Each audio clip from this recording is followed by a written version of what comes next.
नमस्कार दोस्तों, स्वागत है आपका जॉब्स अपडेट के ऑनलाइन यूट्यूब चैनल पर। तो कैसे हैं आप सब? आशा करता हूं आप और आपका परिवार अच्छा होगा।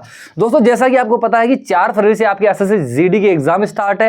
तो जो स्टूडेंट है वो लगातार अपनी मेहनत करते हुए अपना ध्यान है वो सारा का सारा जीडी भर्ती पर है। इसके अलावा बता दूं कि कहीं ना कहीं आपके मन में ये डाउट भी रहता है कि हमारा ये टॉपिक छूट गया है या फिर हमारी ये चीज़ें कमजोर है तो हमारा सिलेक्शन नहीं हो पाएगा। अपने आप को बहुत ज़्यादा डिमोटिवेट कर लेते हैं। और किसी भी एग्जाम को पास करने के लिए सबसे ज़्यादा जरूरी रहता है कि आपका जो मोटिवेशन लेवल है वो ऊंचा रहे। ठीक है, तो अब वीडियो है वो बहुत इंपॉर्टेंट रहने वाला है। मैं आपको ये बताने वाला हूं कि जो आपकी ने बहुत सारी कम चीज पढ़कर भी आप सिलेक्शन ले सकते हैं। ध्यान रखिएगा, क्योंकि आपको जरूरी नहीं है आपको किसी चीज का विशेषज्ञ बनना है। ठीक है, जैसे कि अगर मैं एग्जांपल के तौर पे बताऊं आपको कि मान लीजिए कि संविधान है, संविधान के मान लीजिए आपने शुरू जैसे कि आपके पास मान लीजिए संविधान के बहुत ज्यादा संविधान, लेकिन आपने किसी वीडियो से 20 या 30 संविधान ही याद किए और आपका जो दूसरा कंपटीटर है उसने मान लीजिए पूरा संविधान कंप्लीट कर रखा है। पेपर के अंदर पेपर वाले को इतना ही मतलब रहता है कि जो सवाल हमने पूछा है बस उसका जवाब सही होना चाहिए। हमको कोई मतलब नहीं आपने कितना पढ़ा है। अब मान लीजिए वही सवाल आपके उन 20 सवालों में से आ गया, आपका साथी है उसने 200 सवाल याद किए, तो दोनों बराबर हो चुके। यानी कि कम पढ़कर भी आप सिलेक्शन ले सकते हैं। तो सारी चीज आपको बताने वाला हूं। अगर वीडियो आपको जरा भी अच्छा लगे तो लाइक जरूर कीजिएगा और अगर आप नए हैं तो चैनल को सब्सक्राइब जरूर कीजिएगा। साथ ही बेल आइकन उसको प्रेस कर दीजिएगा ताकि भर्ती संबंधी जितनी सारी से नई अपडेट आए मैं आपको सबसे पहले दे सकूं। ठीक है दोस्तों, चलिए बात करते हैं किस प्रकार से आप जो एग्जाम है वो आसानी से क्लियर कर सकते हैं। दोस्तों, सारी चीज मैं आपको बताने वाला हूं कि किस किस चीज पर आपको ज्यादा ध्यान देना है। ठीक है, तो आप वीडियो पर बने रहिएगा, क्योंकि अगर यहाँ से अगर मेरे सहयोग से अगर 2 या 3 कैंडिडेट की मान लीजिए सिलेक्शन होता है तो मेरे लिए इससे ज़्यादा कोई बड़ी बात नहीं होगी कि मेरी वजह से मेरे सहयोग से किसी कैंडिडेट का सिलेक्शन हुआ है। अब यहाँ पर हम देख सकते हैं सबसे पहले तो कि किन कारणों से हम फेल हो जाते हैं एग्जाम में। सबसे पहले आप देख सकते हैं कि सिर्फ वीडियो देखना लेकिन प्रैक्टिस नहीं करना। देखिए, प्रैक्टिस बहुत ज़्यादा जरूरत है। अगर आपको लगता है कि हम जो हमारा जो टेस्ट है वो सीधा एग्जाम में देकर ही देंगे तो दोस्तों ऐसा सिलेक्शन नहीं होता। बहुत सारे बच्चे 100-200 मॉक टेस्ट देते हैं। क्यों देते हैं? वो सिलेक्शन कैसे लेते हैं? अगर एक बच्चा जो पहला पेपर में मॉक टेस्ट देता है, एक बच्चा जो 200 मॉक टेस्ट देकर जा रहा है, तो फिर आप बताइए सिलेक्शन किसका होगा। ठीक है, पहले चीज तो ये ध्यान रखिएगा, कभी भी मॉक टेस्ट हम नहीं देते। मान लीजिए जैसे मॉक टेस्ट नहीं देना। मॉक टेस्ट में क्या होता है कि जब भी आप जो मॉक टेस्ट देते हैं या फिर जो बनाते हैं एप्लीकेशन वाले, वो उसको उस हिसाब से बनाते हैं कि एसएससी जीडी के अंदर पिछले सालों में कौन से सवाल पूछे गए, किन किन टॉपिक से आते हैं, कौन से टॉपिक से ज्यादा क्वेश्चन आ रहे हैं, कौन सारी ज्यादा जरूरी चीजें हैं जीके के अंदर, कौन से टॉपिक से, मैथ में कौन से है जिनसे पर्सन है वो न के बराबर आ। जैसे मान लीजिए 4 साल 5 साल में सिर्फ एक सवाल है, तो वो उन चीजों के हिसाब से पेपर बनाते हैं। अगर आप उस चीज का टेस्ट दोगे तभी तो आपको पता चलेगा कि कौन से टॉपिक से बार बार क्वेश्चन आ रहे हैं। जीके से हमको कौन से टॉपिक्स पढ़ने हैं जो बार बार सवाल आ रहा है, हर साल सवाल आ रहा है, और कौन से टॉपिक्स को हम छोड़ सकते हो क्योंकि आपके पास समय बहुत कम है। जैसे आप होता है 4 फरवरी से लेकर 26 फरवरी आपके एग्जाम होंगे, तो समय बहुत कम है और कम समय में क्या चीजें पढ़कर हम सिलेक्शन ले सकते हैं, इस चीज का हमको ध्यान रखें। आगे बात करें तो बकवास चीजें ज्यादा पढ़ने के जाना, यानी कि ये चीजें आपको तभी तो पता चलेगी आप जब मॉक टेस्ट दोगे, लगातार लगाओगे, तभी आपको पता चलेगी कि कौन सी चीजें हम पढ़ रहे हैं जिनके पढ़ने की जरूरत ही नहीं, जिनसे 4 साल 5 साल में कोई सवाल ही नहीं आया। और दोस्तों, ये चीज अगर आप मॉक टेस्ट प्रैक्टिस करेंगे तभी संभव है। आगे अगर बात करें जरूरी चीजें छोड़ देना, यानी कि जब अगर हम मॉक टेस्ट वगैरह नहीं देंगे, मान लीजिए प्रैक्टिस नहीं करेंगे, तो हम बहुत बार ऐसी चीजें भी पढ़ जाते हैं जिनसे सवाल आ ही नहीं रहा, लेकिन हम फिर भी उनको घंटों 12-12 घंटे 15-15 घंटे उन चीजों को पढ़ते जा रहे हैं।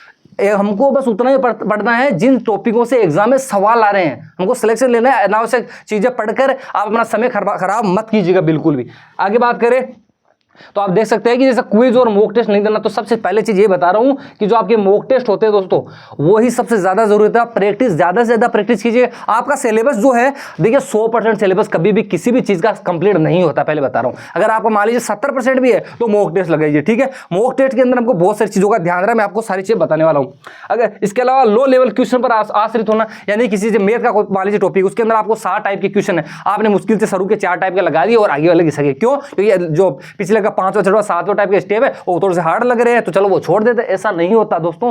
आपको पता है पेपर का एक लेवल होता है कि हम इतने % पेपर को लो रखेंगे, इतना मीडियम रहेगा, इतना हाई रहेगा। अगर आप सिर्फ लो के ऊपर रह जाओगे, लो लेवल क्वेश्चन के ऊपर, तो फिर आपका सिलेक्शन नहीं होगा, क्योंकि बच्चे बहुत अच्छी तरीके से मीडियम लेवल अच्छे क्वेश्चन को करके जाते हैं। ये चीजें तभी संभव हो पाएगी जब आप लगातार प्रैक्टिस करोगे, मॉक टेस्ट दोगे। ठीक है, ये तो वो नकारात्मक चीजें हैं।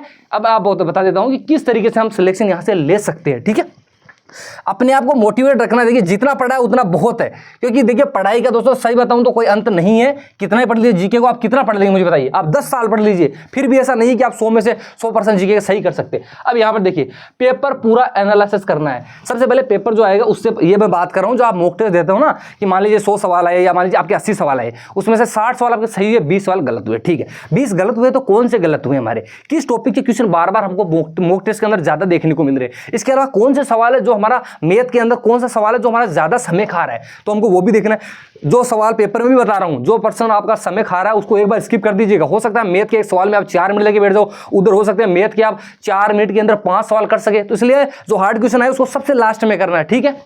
आगे बात करें, वीक पॉइंट्स को डायरी में लिखना है। अगर आप प्रैक्टिस वगैरह करते हैं तो मान लीजिए कोई क्वेश्चन उसको बार बार पढ़ने के बाद भी आपको याद नहीं हो रहा है, तो आपको एक डायरी के अंदर लिखना है, ताकि जैसे आप फ्री टाइम में मान लीजिए खाना खा रहे कुछ कर रहे हैं तो हाथ उसको खोलो और उन्हीं जो चीज़ आपको याद नहीं हो रही और जो परीक्षा की दृष्टि बहुत ज़्यादा इंपॉर्टेंट है, तो हमको वो चीज़ें बार बार रिवीजन करना है। क्योंकि देखिए मेहनत तो करनी पड़ेगी। अगर आपने 1 साल भी मेहनत कर दी, 6 महीने अगर एग्जाम में सिलेक्शन हो गया, तो मान लीजिए कि आपके 60 साल जिंदगी एक पीढ़ी नहीं। ध्यान रखिएगा, एक बच्चा अगर पढ़ लेता है एग्जाम के अंदर, तो ध्यान रखिएगा पढ़ा हुआ बच्चा है उसकी 7 पुश्तें उससे प्रभावित होती है और उनका भी जो जीवन स्तर बहुत ज्यादा सरल होता है।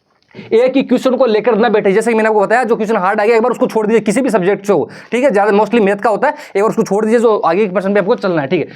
पेपर को 2 से 3 चरणों में करना है। ध्यान रखिएगा, पेपर जब आप करते हो आपके जीडी का, तो सबसे पहले आपको नॉर्मल जैसे आपको हल्का सा जैसे देखते आ रहा है, थोड़ा सा मिलते आ रहा है। क्योंकि क्वेश्चन जैसे मान लीजिए आप करके बैठ गए और बहुत ज्यादा मतलब हो गया है, मान लीजिए समय खा रहा है, तो एक बार के लिए उसको थोड़ा सा स्किप कर दीजिएगा, ठीक है। क्योंकि एक पर्सन के चक्कर में वो भी उतने नंबर का है, इसके अलावा आगे के जो 5 सवाल वो भी उतने ही मतलब वो सेम ही लेवल रहने वाला दोनों क्वेश्चन का, ठीक है।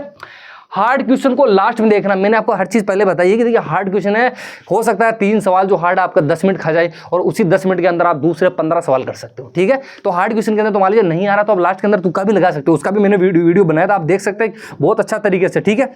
आएगा तो पॉजिटिव रहना, जितना पढ़ा है उतना बढ़िया है। अब ये कैसे बताऊं, देखिए आपको बता दूं, पढ़ाई का कोई अंत नहीं होता। जैसे किसी भी टॉपिक को ले लीजिए, जैसे कि एग्जाम के तौर पे मैं आपको बताता हूं नदियां, ठीक है। आप तो है ये मान लीजिए जिस जो कह रहे हो कि मैंने इतना ही पढ़ा है सर, हमने नदियों को सिर्फ 30% पढ़ा है। हमारा जो दोस्त है उसने नदियों को मान लीजिए 90% पढ़ा है, ठीक है। अब उसने नदी बोल दिया कि जैसे मान लीजिए उसने पूछा पर्सन, अब आप सोच रहे हैं हम तो ये भी नहीं पढ़े, ये संविधान की बात मान लीजिए, जैसे संविधान आपने कह दिया कि सर हमने तो संविधान के सिर्फ मात्र और मात्र मान लीजिए 30 से 35 सवाल ही हमको आते हैं, मेरा दोस्त है उसको 300 सवाल आते हैं। अब देखिए एग्जामिनर ने सवाल पूछा नदियों का, उसने क्या बोला, उसने पूछा कि गंगा नदी का उद्गम कहां से होता है। आपको भी पता है, इसको भी पता है, दोनों बराबर हो गए। संविधान का उसने पूछ लिया कि मान लीजिए कि राष्ट्रपति नियुक्ति वो किस अनुच्छेद के तहत होती है, आपको भी आता है, आपके दोस्त को भी आता है, बराबर हो गए ना। तो दोस्तों ऐसा नहीं है कि जिसने ज्यादा पढ़ा वहां एक तरीके से पढ़ा है तो उसको थोड़ी सी ज्यादा चीजें पता है, लेकिन हमको मतलब है सिर्फ एग्जाम क्लियर करने से, हमको कोई पीएचडी नहीं करना, किसी सब्जेक्ट का विशेषज्ञ नहीं बनना। जितना आपने पढ़ा उतना बहुत है, कि जितना मैंने पढ़ा है सफिशिएंट है, इसमें से आएगा सवाल और इसी में से ही आना पड़ेगा, ठीक है। तो ये चीज को ध्यान रखना है, इसलिए बता रहा हूं कि जो आपके जो बचे हुए दिन है उसके अंदर आपको ज्यादा से ज्यादा मॉक टेस्ट लगाना है। जो गलतियां कर रही है हार्ड क्वेश्चन को लास्ट में करना, पहले बताऊं, और 2 शिफ्ट के अंदर कम से कम 2 शिफ्ट पे आपको पेपर करना है, ठीक है। तो पॉजिटिव रहिए, जितना पढ़ा उतना बढ़िया है। सारे सब्जेक्ट है, मान लीजिए आपको कोई चीज हो, जैसे क्रांति हो गई, तो आपको भी मान लीजिए एक उसमें से सवाल आ रहा है, आपके दोस्त जिसने पूरी पढ़ रखी है उसको भी आ रहा है। तो देखिए ऐसा नहीं करना, बस जितने हो आप पॉजिटिव रहना है। और अगर वीडियो अब भी आपको जरा भी मेरी वजह से मान लीजिए कि आपको थोड़ा सा मोटिवेशन मिला हो, अच्छा लगा हो, तो लाइक जरूर कीजिएगा, और नहीं है तो सब्सक्राइब प्लीज जरूर कर लीजिएगा। इसके अलावा जो भी नई भर्ती आएगी उसके लिए भी मैं आपके लिए अपडेट जरूर लेकर आऊंगा। चलिए दोस्तों, मिलते हैं अगले वीडियो में, तब तक के लिए जय हिंद, जय भारत, वंदे मातरम।